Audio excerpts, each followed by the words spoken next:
Aquí ya hemos compartido pantalla.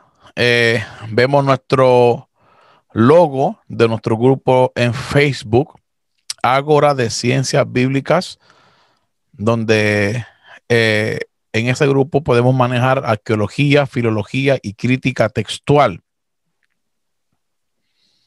Tema: las ciencias bíblicas no te restan, te suman.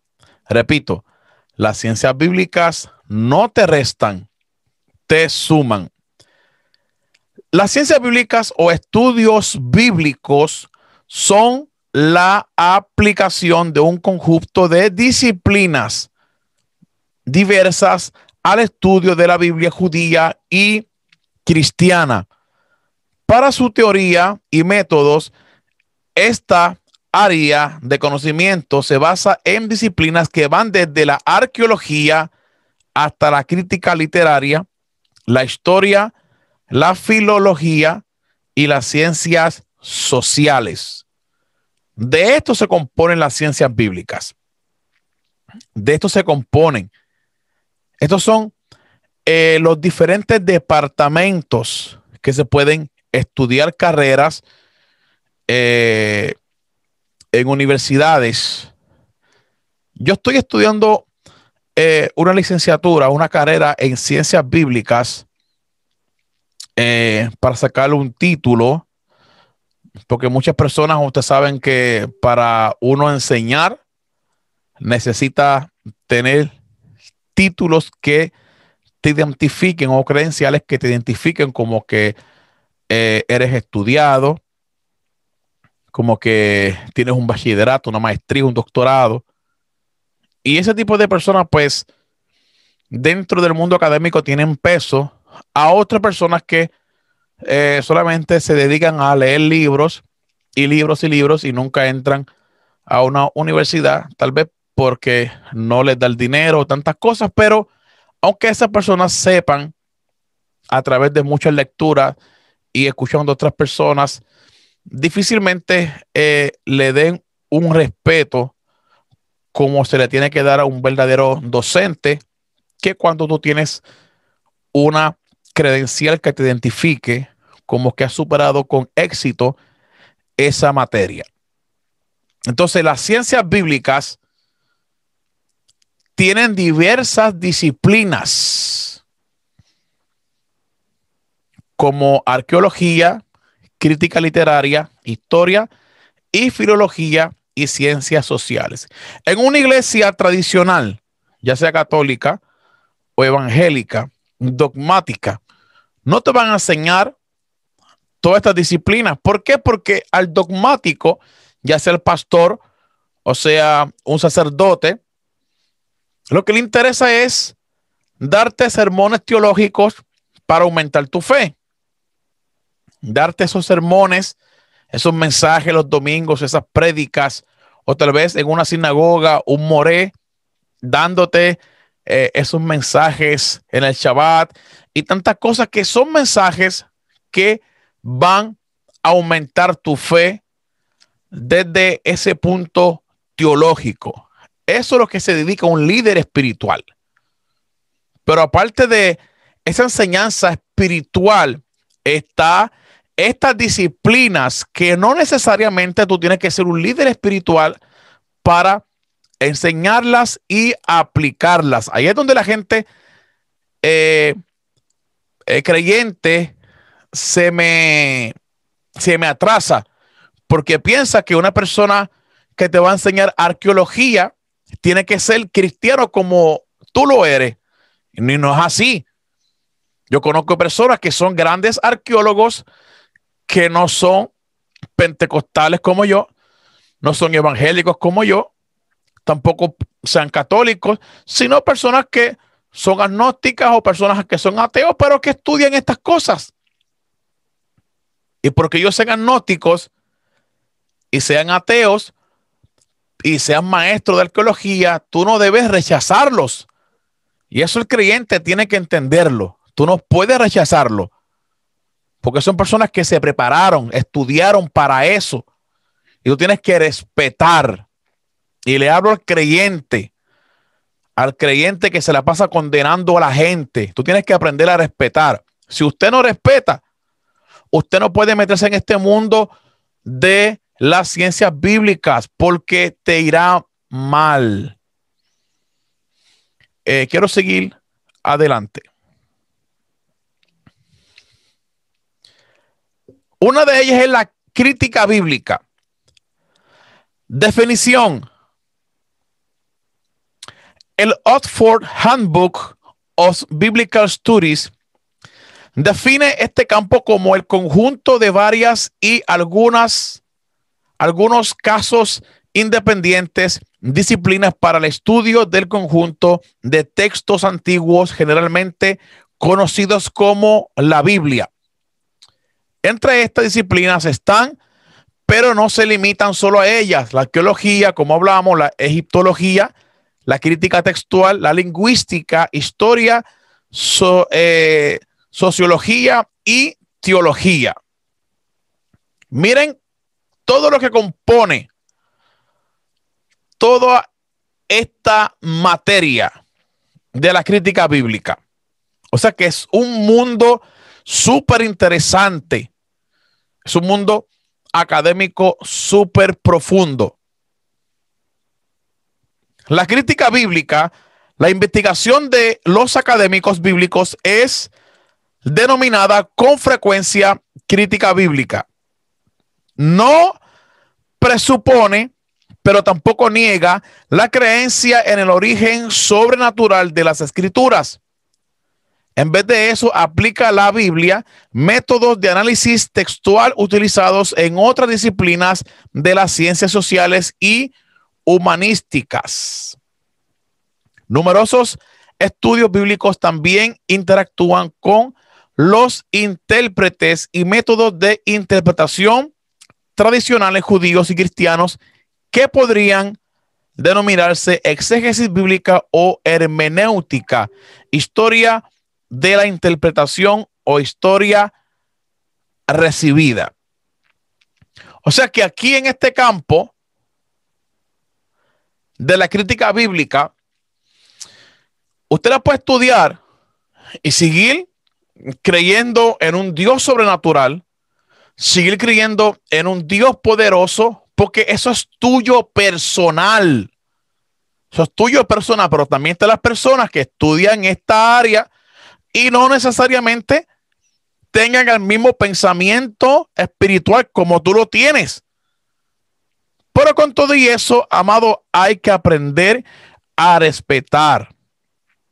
Porque aquí si nosotros buscamos un acercamiento a la crítica bíblica, a buscar más a profundidad, a ganar un grado académico, nosotros tenemos que entender estas cosas. Que muchos de los maestros que nos pueden tocar no necesariamente tengan tu credo de fe. Y por eso tú tienes que estar preparado, fortalecer tu fe. ¿Cómo? Practicando los ejercicios espirituales.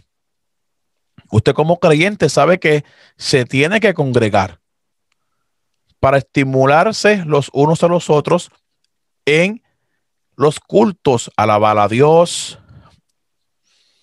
cantar coritos, alabanzas, escuchar el mensaje espiritual del pastor, del líder, del rabino, orar en tu casa, practica los ayunos, si crees en los ayunos, consagrarte en esa vida espiritual que a ti te han enseñado desde pequeño. Para eso son las iglesias. O sea, eso es tuyo personal. Eso es tuyo personal. Pero cuando tú entras en este mundo de la crítica bíblica, ¿sabes qué? Te tienes que poner la ropa de un investigador. Y muchas veces el investigador tiene que echar a un lado su mente religiosa y poner a utilizar su mentalidad, usar el raciocinio para poder dominar este tipo de disciplinas. Y eso usted lo tiene que entender como creyente. Si no lo sabe, sépalo ahora. Sépalo ahora. La investigación histórica ha dominado con frecuencia el estudio bíblico moderno. Los estudiosos bíblicos han intentado habitualmente interpretar textos particular dentro de su contexto histórico original y utilizar todo tipo de información disponible para reconstruir ese entorno.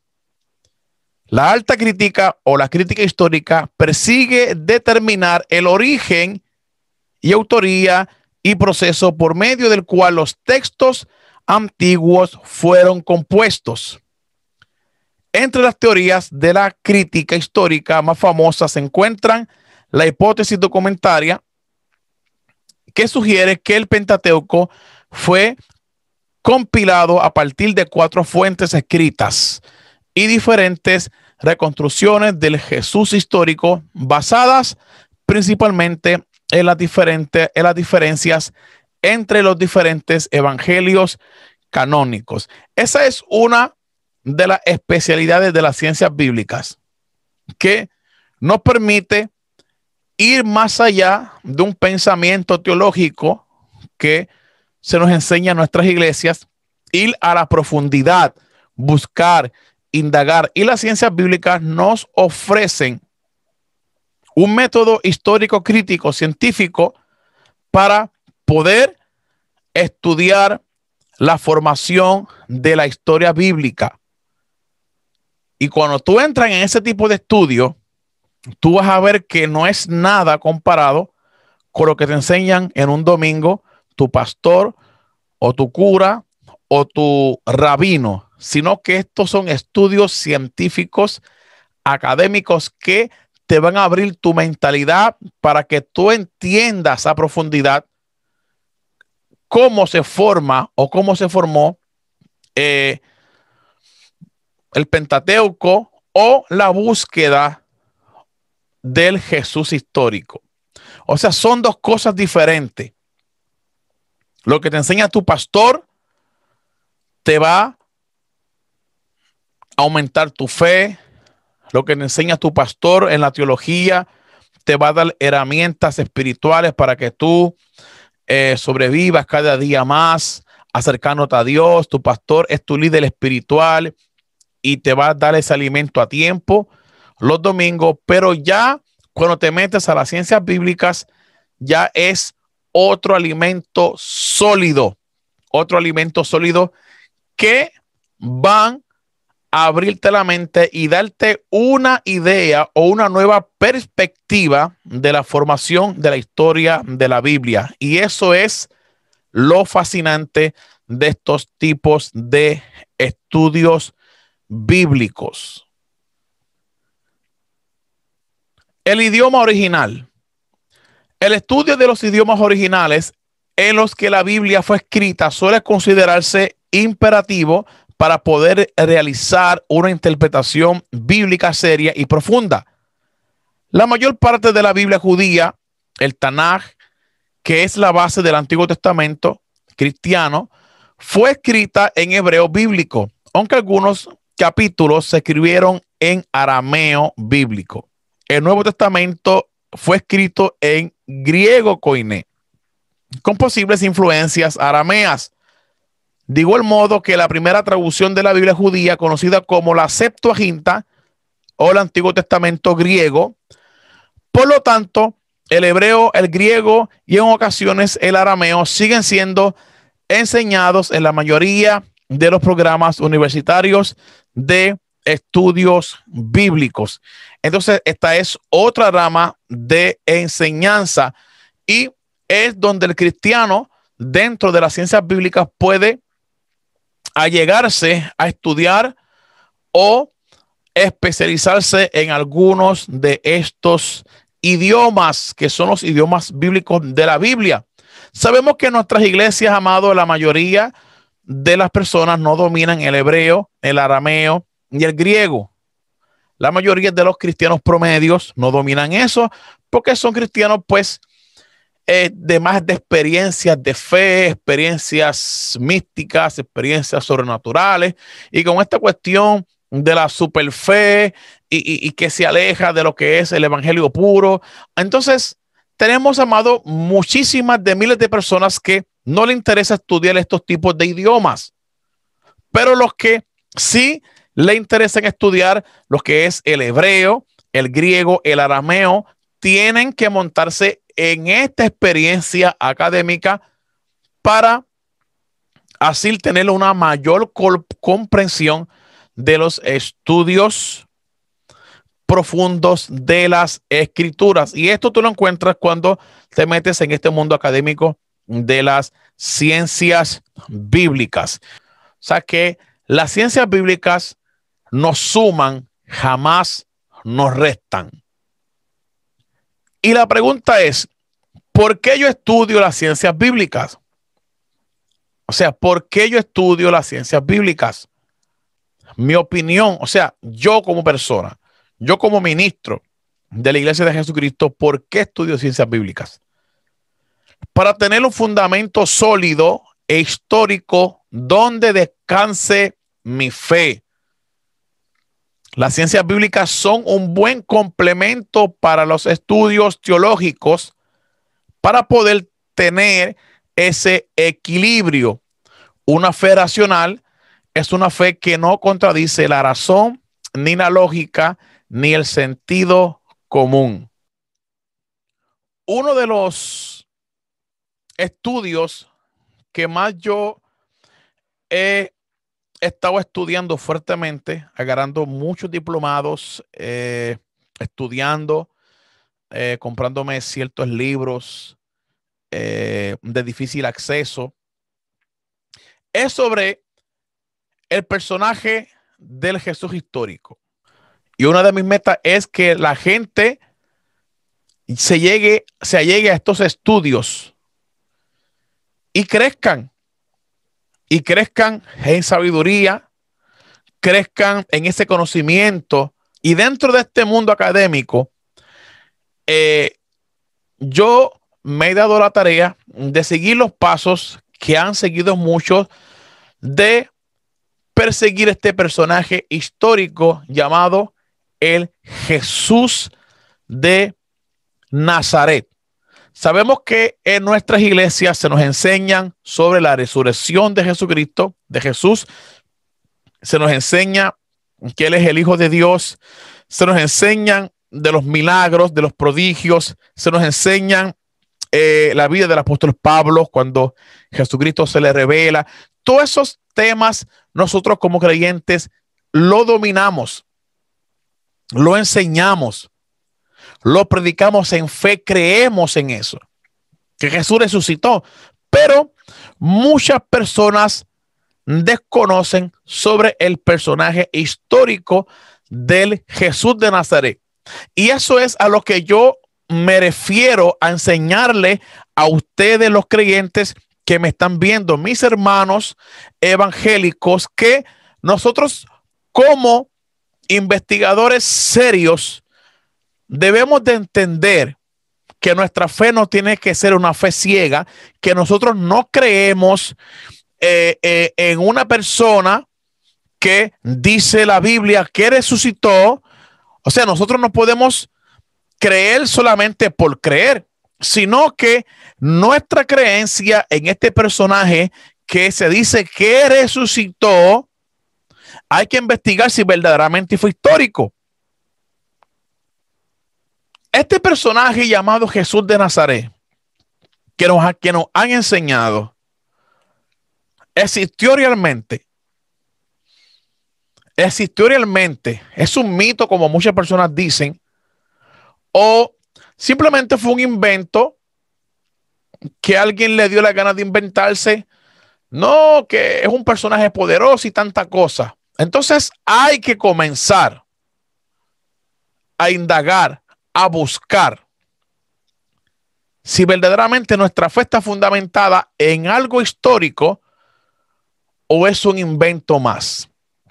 Entonces, las ciencias bíblicas nos ofrecen este tipo de enseñanzas académicas y nos ponemos el capacete de investigadores para saber verdaderamente si Jesús fue un hombre real y existió, para nosotros poder decir mi fe no está fundamentada en un mito, sino en una persona real. Y aquí vamos a hacer un pequeño recorrido por las fuentes tanto judías y paganas.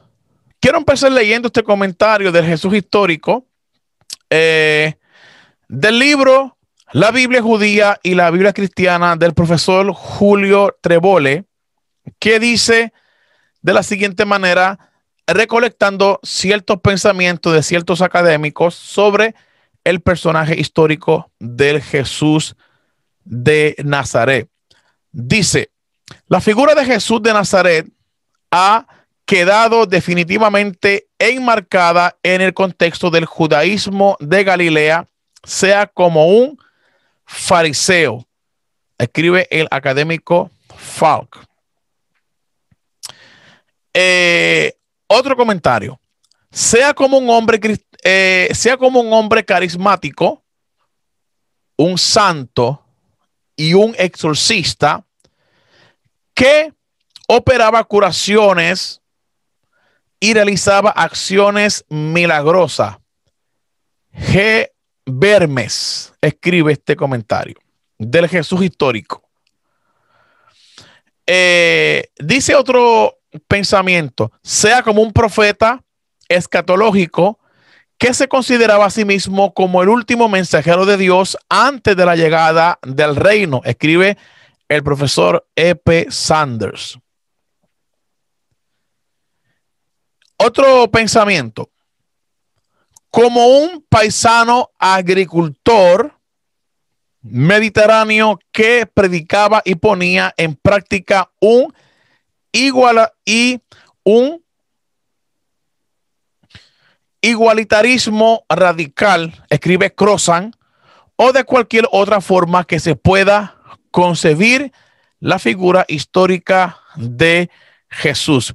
Aquí tenemos 4 académicos sólidos que se consultan en la investigación del Jesús histórico y vemos las opiniones de las 4 personas referente a la búsqueda de el Jesús histórico. Cada cual lo ve desde una perspectiva diferente, pero ambos dan por sentado de la figura histórica del personaje de Jesús de Nazaret.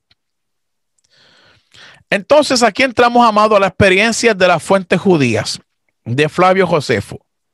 Y estas fuentes, muchos las critican, muchos las condenan, pero son fuentes que todo aquel investigador sobre Jesús de Nazaret tiene que citar. O sea, tú no puedes citar otra cosa que no sea Flavio Josefo, porque Flavio Josefo es la autoridad.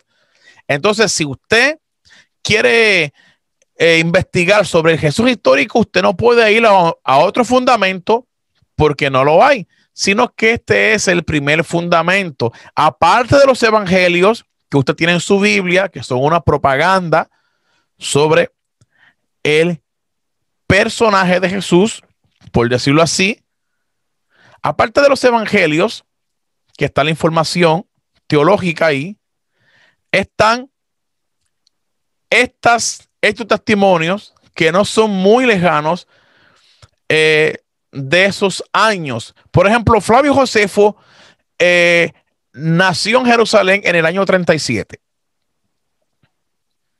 y murió en Roma en el año 100. O sea, Flavio Josefo no vio a Jesús.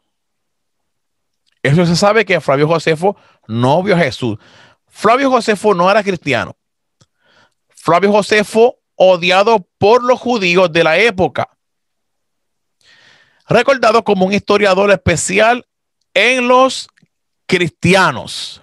Entonces, este hombre llamado Flavio Josefo tiene 2 obras principales que las tenemos aquí en nuestra biblioteca personal.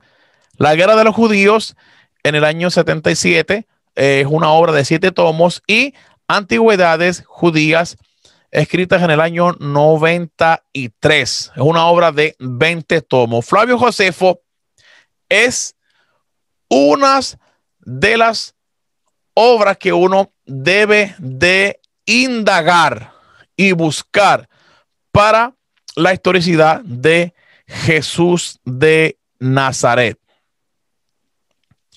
Entonces aquí tenemos, amado, el famoso testimonio flaviano, que hace poco en nuestro grupo de Ágora de Ciencias Bíblicas hubo un debate tremendo sobre este testimonio. Unos están a favor, otros están en contra. Pero ¿qué se puede hacer? Esto es lo que hay.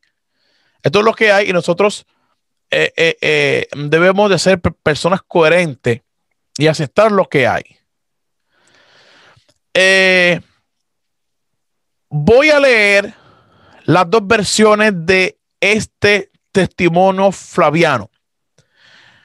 Voy a leer el testimonio posiblemente interpolado por un copista cristiano.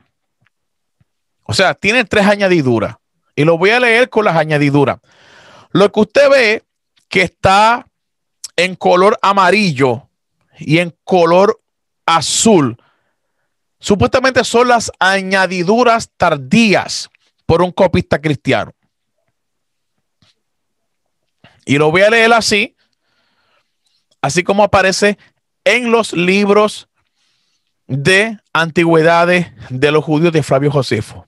Dice así el texto: por este tiempo apareció Jesús, un hombre sabio, si es correcto llamarlo hombre, ya que fue un hacedor de hechos asombrosos, un maestro para los hombres que reciben la verdad con gozo, y atrajo hacia él a muchos judíos y a muchos gentiles. Además, era el Mesías. Y cuando Pilato, frente a la denuncia de aquellos que son los principales entre nosotros, lo había condenado a la cruz, aquellos que lo habían amado primero no le abandonaron, ya que se les apareció vivo nuevamente al tercer día, y habiendo predicho esto y otras tantas maravillas sobre él, los santos profetas. La tribu de los cristianos, llamados así por él, no han cesado de crecer hasta este día. Supuestamente ese texto no es aceptado por muchos académicos porque es imposible que Flavio Josefo reconozca o llame a Jesús como el Mesías, porque ningún judío que de la época no lo llamaría así, por cuanto no creen en Jesús como el Mesías. Entonces, eso está claro. Yo no tengo problema con eso, de aceptar eso. No tengo problema porque he estudiado bastante y todavía me falta, pero no tengo problema con eso. Aquí lo importante es que el texto reconozca que sí hubo un hombre llamado Jesús. Entonces, para que la gente no cuestione y diga, pero Carlos está utilizando un texto con 3 añadiduras tardías, un texto interpolado. Entonces yo te voy a poner el texto sin la interpolación. Este es el texto sin las interpolaciones tardías, como muchos consideran, y yo respeto eso. El texto leería de esta manera: por ese tiempo apareció Jesús. Aquí tenemos el nombre del personaje que buscamos. Por este tiempo apareció Jesús, un hombre sabio, ya que fue un hacedor de hechos asombrosos. O sea, hechos asombrosos podía ser cualquiera. Era un taumaturgo de la época, un maestro para los hombres que reciben la verdad con gozo, y atrajo hacia él a muchos judíos y a muchos gentiles. Y cuando Pilato, frente a la denuncia de aquellos que son los principales entre nosotros, lo había condenado a la cruz. Aquellos que lo habían amado primero no le abandonaron. La tribu de los cristianos, llamados así por él, no ha cesado de crecer hasta este día. Aquí tenemos el texto sin la interpolación, pero como quiera el texto resalta la figura del personaje que andamos buscando. Y ese personaje se llama Jesús. Y Flavio Josefo es una autoridad porque es uno de los primeros que escribe cerca del año 100 sobre Jesús, un documento extra bíblico fuera de los evangelios. Y este texto es aceptado por grandes académicos como un texto para confirmar la existencia de Jesús, aunque los mitistas de la época rechacen este texto.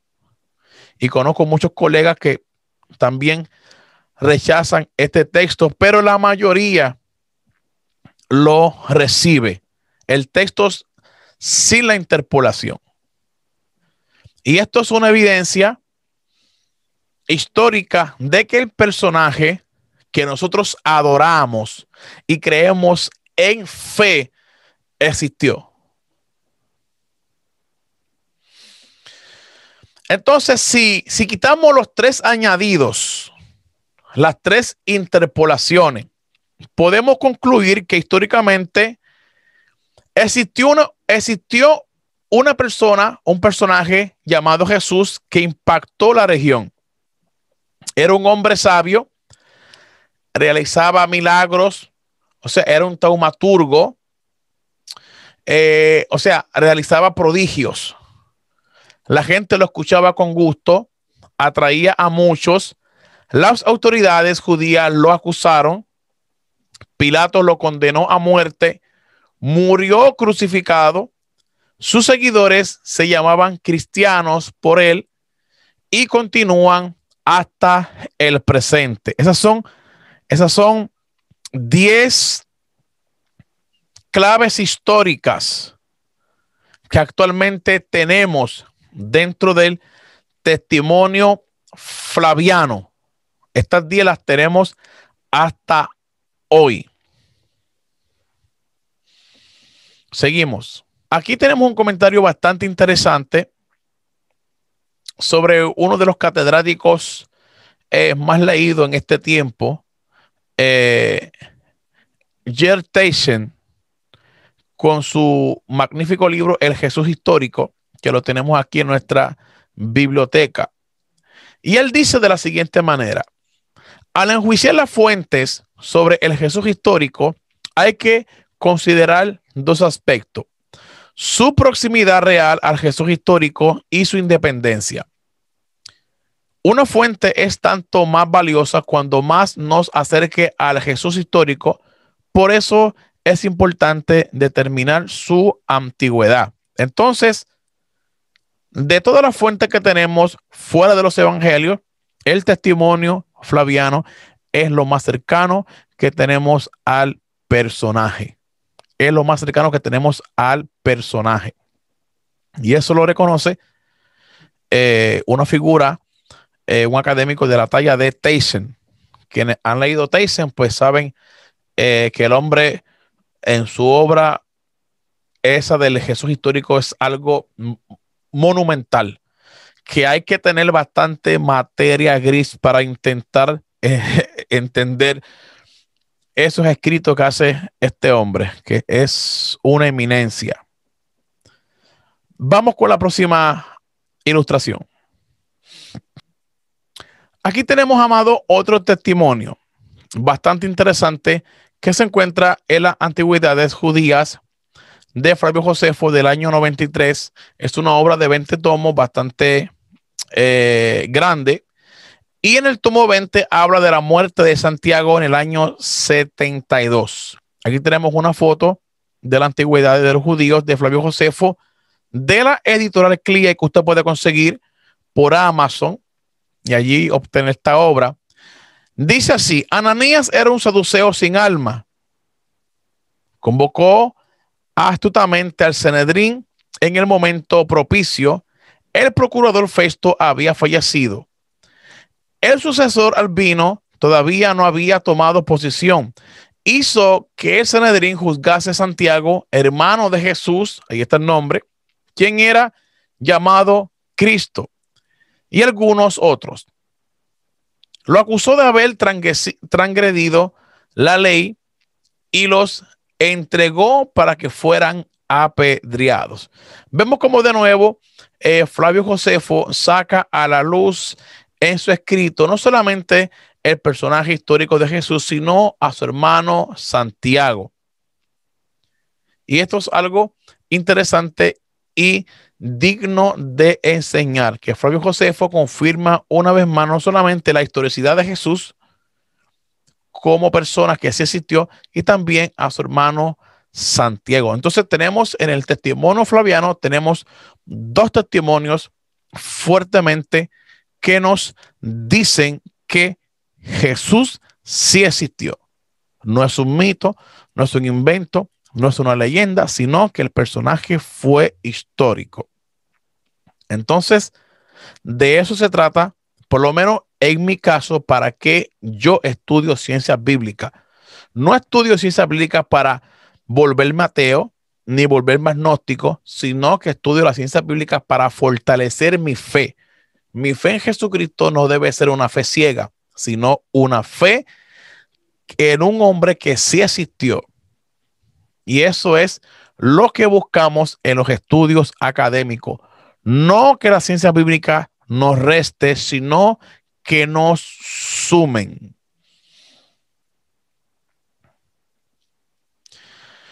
Conclusión del segundo texto.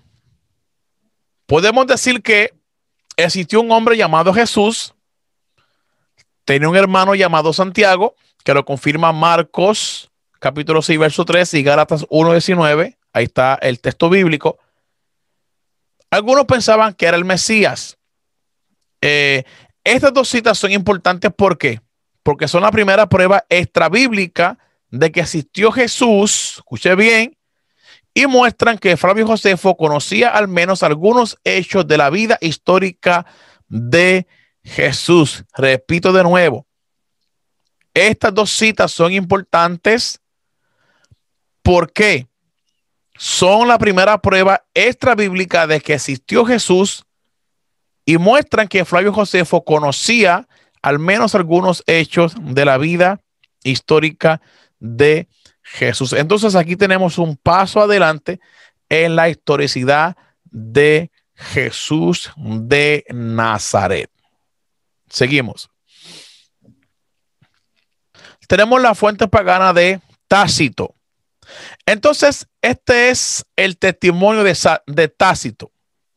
Aquí tenemos el libro ahí que usted lo puede conseguir por Amazon. Oye bien cómo dice el testimonio de Tácito.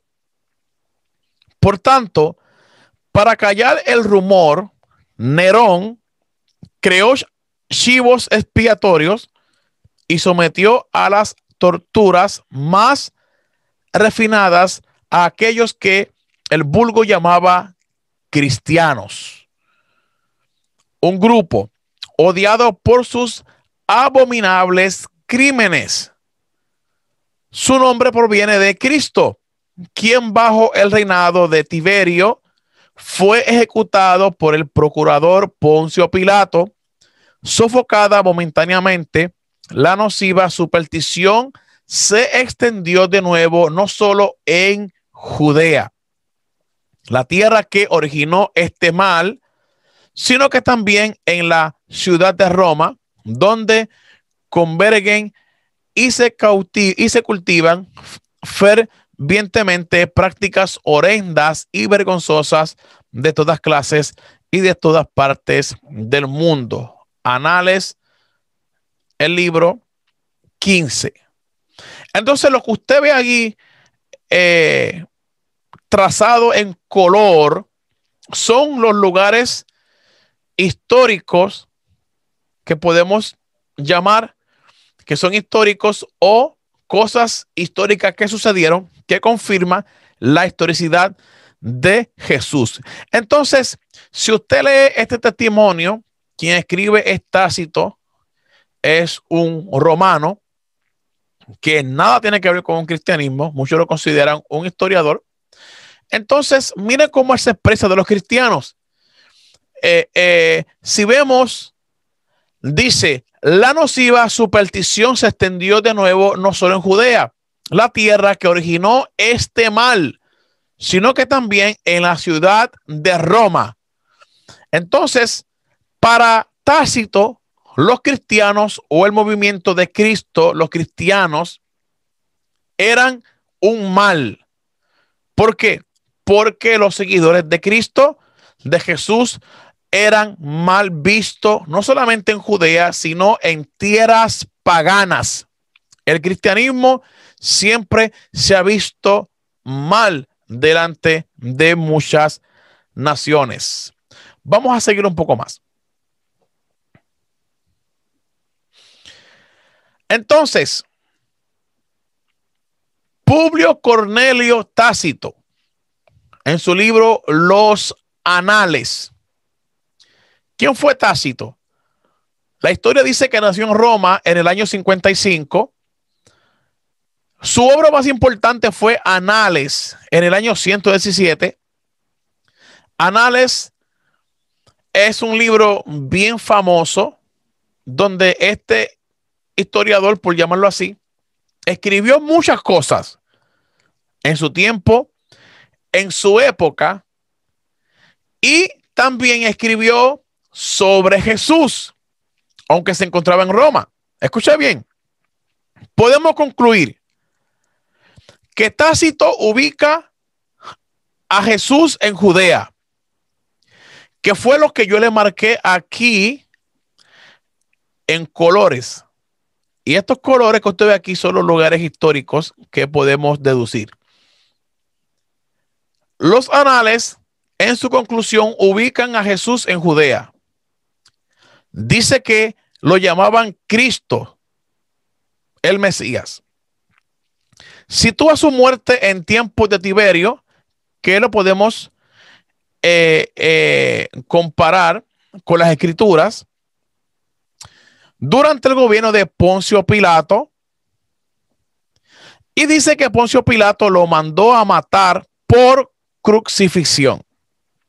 Entonces, al pesar que la fuente es pagana, la fuente es importante citarla. ¿Por qué? Porque si solamente nosotros nos conformamos con los escritos de los evangelios, que los evangelios son una fuerte propaganda sobre el personaje llamado Jesús, entonces el testimonio no sería válido, porque los que lo están afirmando son seguidores de él. Pero ya cuando personas que no son seguidores de el personaje hablan en sus escritos, entonces, amado, ya uno no solamente tiene pruebas sobre los evangelios, sino fuera de los evangelios. Tenemos las fuentes judías, que son las de Flavio Josefo, y las fuentes paganas, que son las de Tácito. Y si comparamos, Tácito y Flavio Josefo prácticamente dicen prácticamente lo mismo. Y es algo interesante. Y usted puede conseguir este libro por Amazon. Aquí tenemos, amado, otras fuentes a considerar. Y présteme su atención porque vamos a hablar sobre Plinio el Joven, del año 62 al año 112 después de Cristo. Esta es la carta a Trajano, aunque él tenía numerosas cartas. Miren cómo lee esta carta. Aseguraban a sí mismo que toda su culpa o su error no había sido más, según ellos, que haber tenido por costumbre reunirse un día señalado antes del amanecer, cantar entre ellos de manera alterna, en alabanza a Cristo como si fuera un Dios, y comprometerse mediante juramento a no delinquir, sino a no robar, ni a cometer pillajes ni adulterios, a no faltar a su palabra, ni a negarse a o devolver un depósito cuando se le reclamaba. También decían que una vez realizadas estos ritos tenían por costumbre separarse y reunirse de nuevo para tomar el alimento. O sea, aquí están describiendo nada más y nada menos que un culto de los primeros cristianos y su testimonio.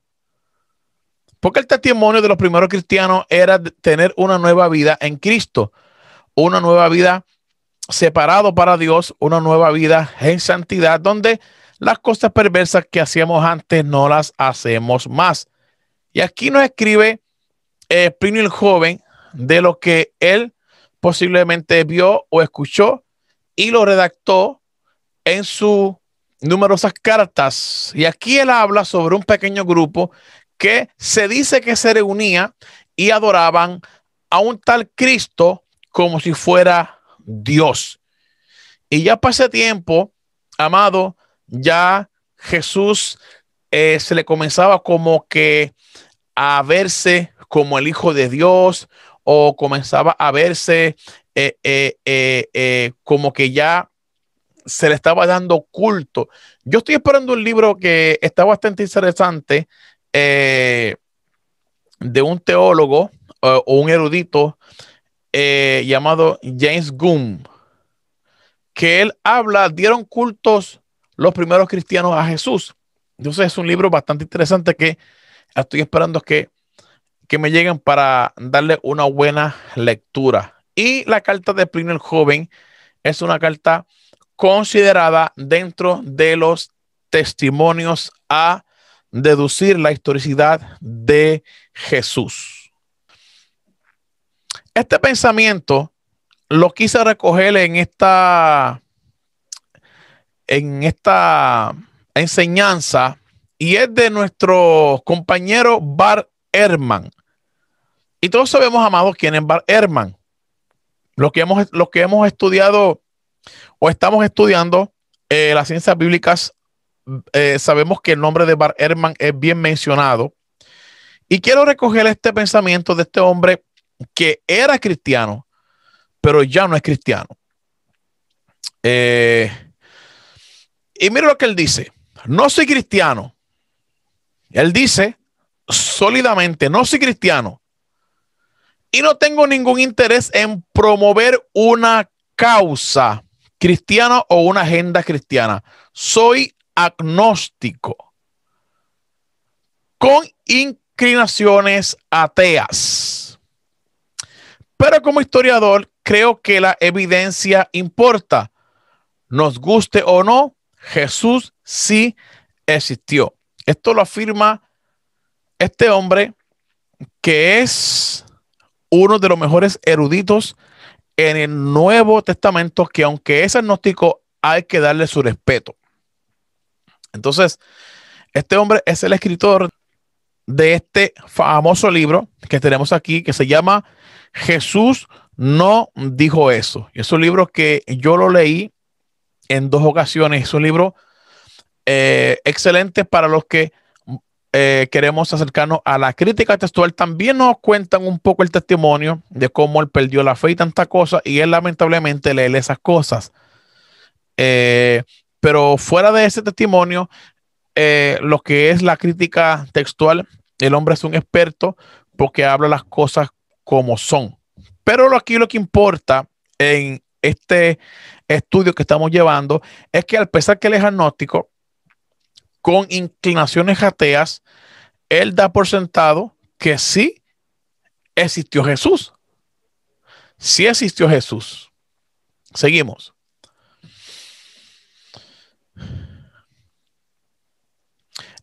Tenemos aquí el comentario de uno de los filólogos de nuestra era, y es el famoso Antonio Piñero, que muchos conocen. Y él dice: si Jesús fuera un invento de los evangelistas, lo habrían inventado de un modo que no produjera tantas dificultades, tantos dolores de cabeza a la hora de mostrar quién era el personaje. Y el texto dice dentro de la foto, las dificultades y contradicciones es lo que muestran la veracidad en los evangelios. Así Antonio Piñero lo ha deducido dentro de sus años de experiencia, y también es un agnóstico, creyente pero ahora agnóstico. Por último, amados, quiero hablar sobre el grafito de Alexémenos. Y ya ustedes ven aquí, pocas personas conocen esto. Este es el llamado grafito de Alexémenos. Es como si alguien hubiera tallado a un burro en una cruz, y vemos a un joven como que está adorando a ese burro, porque esto es como una burla sobre la crucifixión. El grafito del Alexémenos es una joya para quienes estudian el cristianismo primitivo. Se trataría de una de las primeras representaciones de la crucifixión de Jesús. Data de a finales del siglo I o como muy tarde del siglo III. Es una representación burlesca, pero tiene una gran trascendencia para la historia del cristianismo. Posteriormente voy a estar dando un estudio solo de eso, del grafito del Alexémenos, así que espérenlo pronto por ahí. Entonces, esto podríamos hablar que es, si se le puede llamar una evidencia arqueológica. Muchos lo consideran que no es así, pero a mí me interesó porque de tantas personas que crucificaron en la antigüedad, los romanos hacían muchas crucifixiones en ciertas temporadas. Y yo creo que el sacrificio de la cruz de Jesús es la más mencionada a nivel mundial hasta el sol de hoy. ¿Y por qué no? ¿Por qué no reconocer que esta burla es una burla a la crucifixión de Jesús? ¿A quién más se le puede burlar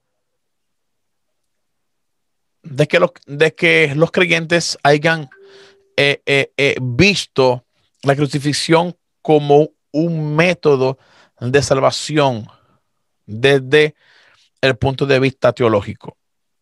Y aquí tenemos el famoso grafito de Alexémenos, que estaremos trayendo una enseñanza aparte sobre ese texto. Otro comentario. Aquí tenemos a Fernando Bermejo Rubio. Y este hombre sacó un libro bastante interesante que se llama La invención de Jesús de Nazaret. Historia, ficción, historiografía. Él dice, en tiempos del emperador Tiberio, un judío que predicaba la llegada del reino de Dios fue crucificado en Jerusalén por orden del prefecto romano Poncio Pilato. Este fue el inicio de un proceso que acabaría presentando a Jesús como un ser divino. Esto es un libro bastante interesante, bastante grueso y bastante polémico. Ese libro lo tenemos en nuestra biblioteca y hemos hojeado algunas páginas para intentar entender el pensamiento de Fernando Bermejo Rubio. Y he sacado ese extracto de muchos extractos que podía poner aquí, pero para no hacer el video bastante largo, pude poner ese. Y él lo reconoce en esta área.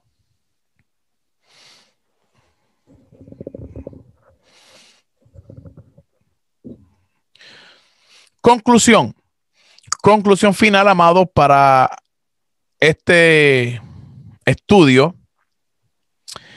Las ciencias bíblicas, los estudios bíblicos o los estudios académicos, como tú le quieras llamar, sirven para fortalecer y dar fundamento a la gente, o sea, a su fe.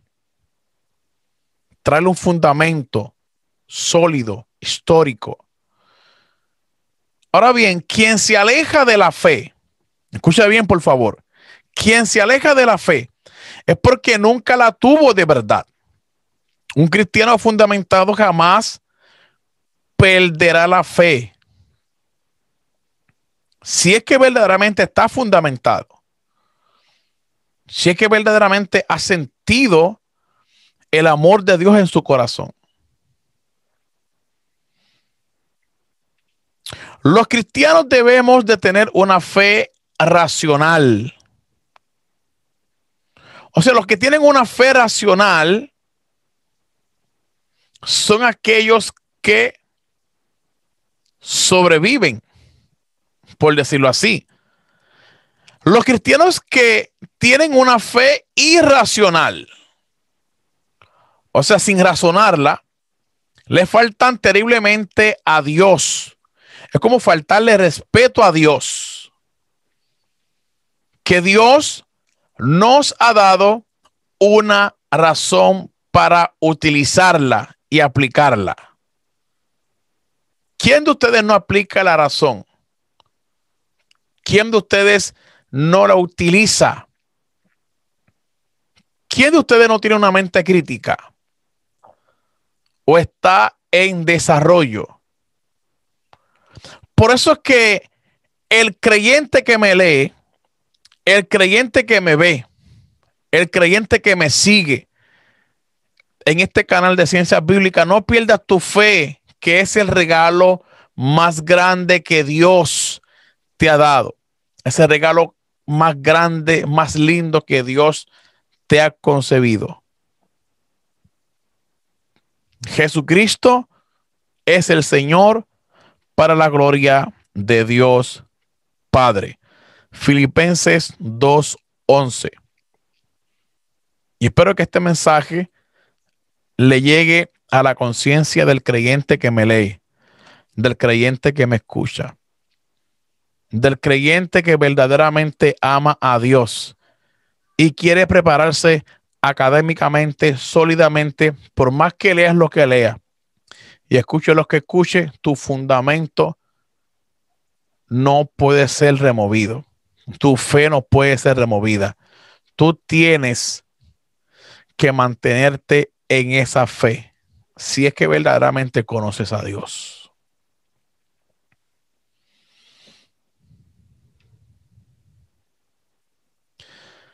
La bibliografía técnica que utilizamos para este estudio, el libro La Invención de Jesús de Nazaret, por Fernando Bermejo Rubio, curso del Jesús histórico, proporcionado por Limud, por el conferencista el doctor Ariel Álvarez Valdés. La página del Grafito del Exémenos, el biblista Julio Trebolle y su magnífica obra La Biblia Judía y la Biblia Cristiana, y el libro de Antonio Piñero, Aproximación al Jesús Histórico, y el Jesús Histórico de Gerald Tyson. Esa fue la bibliografía y los recursos que utilizamos para esta clase. Así que hay siempre que darle créditos a los autores que investigamos, que darle crédito, mencionarlo para que se lleven su crédito. Así que seguimos. Fin de la presentación.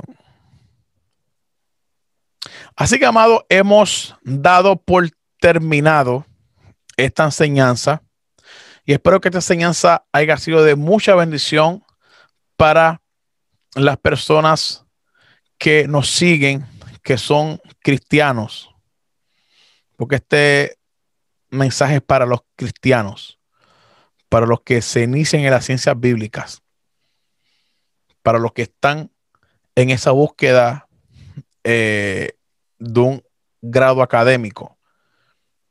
Piense bien lo que le he enseñado hoy, piense bien lo que le he dicho, que las ciencias bíblicas no te restan, las ciencias bíblicas te equipan, te dan, te ofrecen cosas monumentales, enseñanzas sólidas, enseñanzas lindas.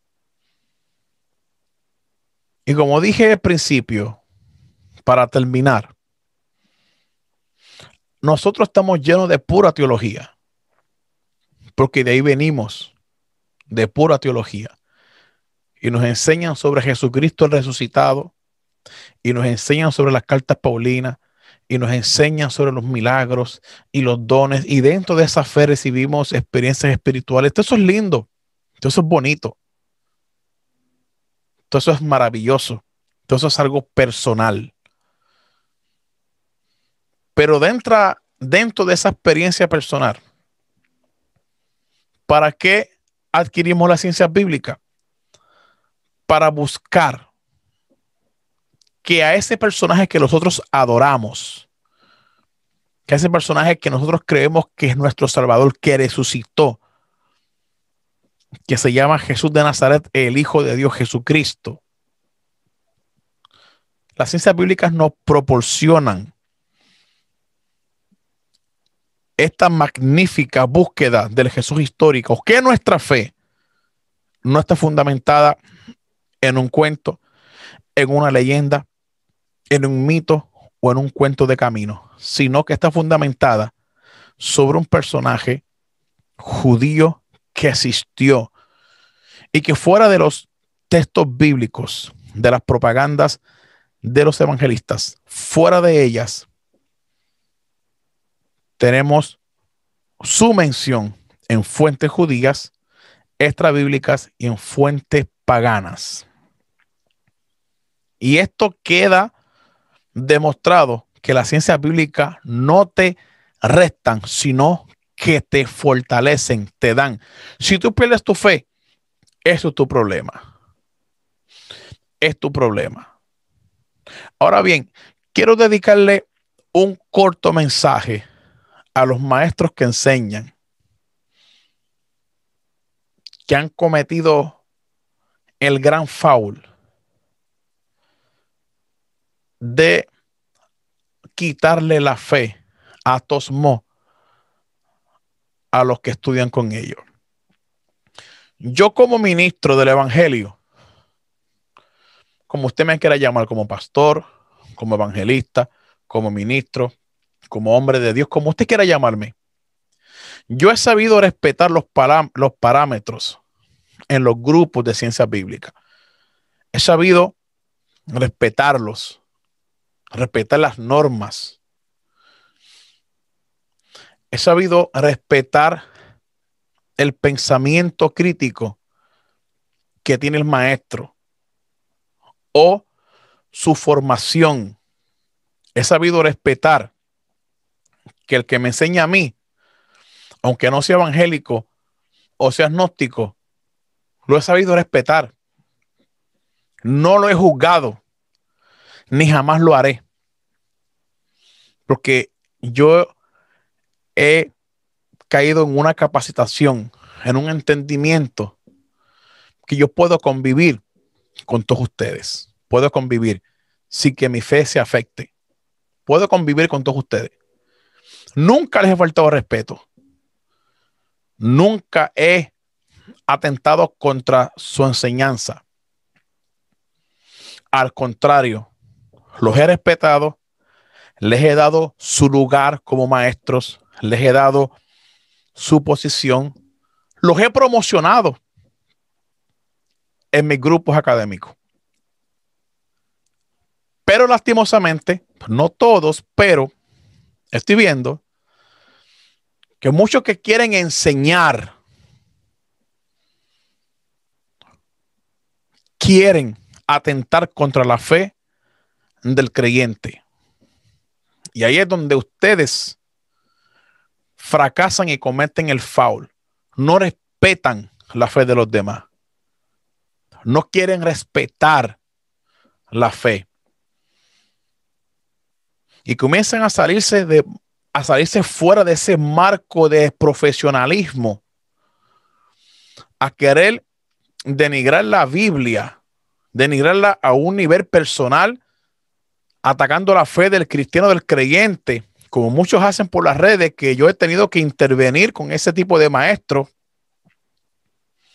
Porque el maestro que respeta, yo lo voy a respetar. Pero el maestro que ataca sin piedad y sin misericordia la fe del creyente, que tal vez no conoce, y en vez de tratarlo con, con base y tratarlo, llevarlo ahí, porque, porque el resultado de usted como maestro, que nosotros como creyentes vengamos a usted para que usted nos enseñe ciertas cosas que desconocemos, que usted es el maestro, usted es el que está capacitado para enseñarnos y se le está pagando por eso. A mí no me interesa escuchar que usted no crea en Dios, que usted no crea en la Biblia como palabra de Dios. A mí no me interesa escuchar eso de usted, porque yo sí creo en eso. A mí no me interesa que usted venga a intentarle atentar contra mi fe, porque entonces usted deja de ser un maestro. Usted deja de ser una persona que, o sea, una persona que no puede respetar los parámetros dentro de su docencia. Y usted arremete contra la fe, arremete contra el cristianismo y comienza a hablar burradas, tonteras, conforme a tu pensamiento agnóstico. Entonces, ahí es donde usted falla. Ahí es donde usted le falta respeto al pensamiento de los demás. Si nosotros como creyentes respetamos y hasta hemos aguantado muchas cosas, humillaciones que nos quieren hacer porque somos pentecostales, si nosotros hemos sobrellevado toda esta carga por amor a lo académico, por amor a formarnos, usted no puede venir a robarnos la fe. Si usted hace eso como maestro, usted no sirve como maestro. Yo no estoy en las ciencias bíblicas para que me resten, sino para que me sumen.